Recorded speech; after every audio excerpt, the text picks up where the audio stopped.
राधे राधे दोस्तों, मैं कीर्ति आपका ज्ञानवर्धक कहानी चैनल में स्वागत करती हूँ। मैं आज आपके लिए एक नई ज्ञानवर्धक कहानी लेकर आई हूँ। ये ज्ञानवर्धक होने के साथ साथ दिलचस्प कहानी है। कहानी अंत तक जरूर सुने, पसंद आने पर लाइक व शेयर भी अवश्य करें। कहानी इस प्रकार है दोस्तों।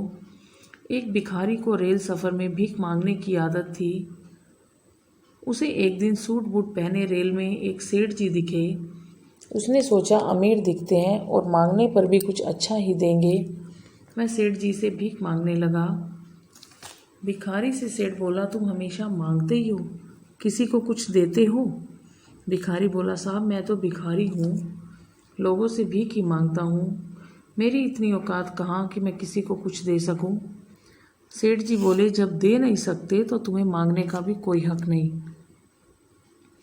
और सेठ जी यह भी बोले कि मैं एक व्यापारी हूँ और लेन देन में ही विश्वास करता हूँ। अगर तुम मुझे कुछ देते हो तो मैं उसके बदले में तुम्हें पैसे दे सकता हूँ। तभी स्टेशन आ गया और सेठ जी उतरकर चले गए। भिखारी बार बार सेठ जी की बात को याद करने लगा। भिखारी ने सोचा, शायद मुझे भीख में अधिक पैसे मिलने लगेंगे यदि मैं लोगों को कुछ देना शुरू कर दूँ। फिर वह सोचे कि मैं क्या दूँ। एक दिन जब वह स्टेशन पर बैठा था, उसकी नज़र स्टेशन के पास लगे फूलों पर गई। उसने सोचा, क्यों ना मैं ये फूल तोड़ लूँ और लोगों को भीख के बदले में फूल दिया करूँ। तब थोड़ी देर बाद वह ट्रेन में कुछ फूल लेकर चढ़ा। जैसे ही उसे कोई भीख देता, वह उसे एक फूल निकाल कर दे देता। जब तक उसके पास फूल होते तब तक लोग उसे भीख देते।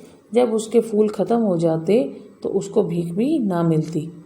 एक दिन उसने भीख मांगते हुए ट्रेन में देखा कि वही सेठ जी ट्रेन में बैठे हैं, जिन्होंने उसे भीख के बदले में कुछ देने की प्रेरणा दी थी।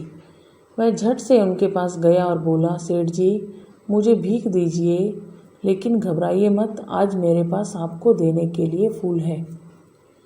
सेठ ने जब उसे भीख दी तो भिखारी ने उसे एक फूल दिया। तब सेठ ने उसे कहा, अब तुम भी लेन देन सीख गए हो, इसलिए अब तुम भिखारी ना होकर एक व्यापारी हो गए हो। इतना कहकर सेठ जी स्टेशन पर उतरे और चले गए। वह भिखारी भी स्टेशन पर उतरा और खुशी से आसमान की तरफ देखकर चिल्लाने लगा, अब वह भी एक व्यापारी बन गया है। अगले दिन से वह भिखारी कभी भी उस स्टेशन पर दोबारा नज़र नहीं आया। एक वर्ष बाद फिर उसी स्टेशन पर दो व्यक्ति सूट बूट पहने यात्रा कर रहे दिखे। एक ने दूसरे को हाथ जोड़कर प्रणाम किया और पूछा, क्या आपने मुझे पहचाना? सेठ जी बोले, नहीं, शायद हम पहले कभी नहीं मिले। भिखारी, जो कि अब सूट बूट पहने हुए था, वह बोला, नहीं सेठ जी, हम आज तीसरी बार मिल रहे हैं। तब उस भिखारी ने सेठ को अपनी पहले वाली दोनों मुलाकातों के बारे में बताया। उसने सेठ जी को बोला, आज आपकी बातों के कारण ही मैं फूलों का व्यापारी बन गया हूँ और आज अपने व्यापार के सिलसिले में ही मैं दूसरे शहर भी जा रहा हूँ। आपने मुझे पहली मुलाकात में ही प्रकृति का नियम बताया था, जिसके अनुसार हमें तभी कुछ मिलता है जब हम कुछ देते हैं।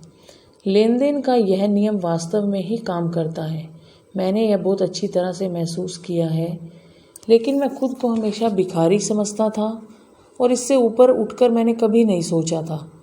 लेकिन आपने तो अपने विचारों से मेरी सोच ही बदल दी और आज मैं भिखारी से एक बड़ा व्यापारी बन गया हूँ। देखा दोस्तों आपने, प्रकृति से जुड़ने का फ़ायदा। प्रकृति हमें हमारे जीवन के हर पहलू को अपने नियमों से समझाती है और हमें सफलता पाने के लिए और तरक्की करने के लिए प्रेरित भी करती है, लेकिन आवश्यकता होती है उनको समझने की और विचारने की। धन्यवाद दोस्तों, राधे राधे।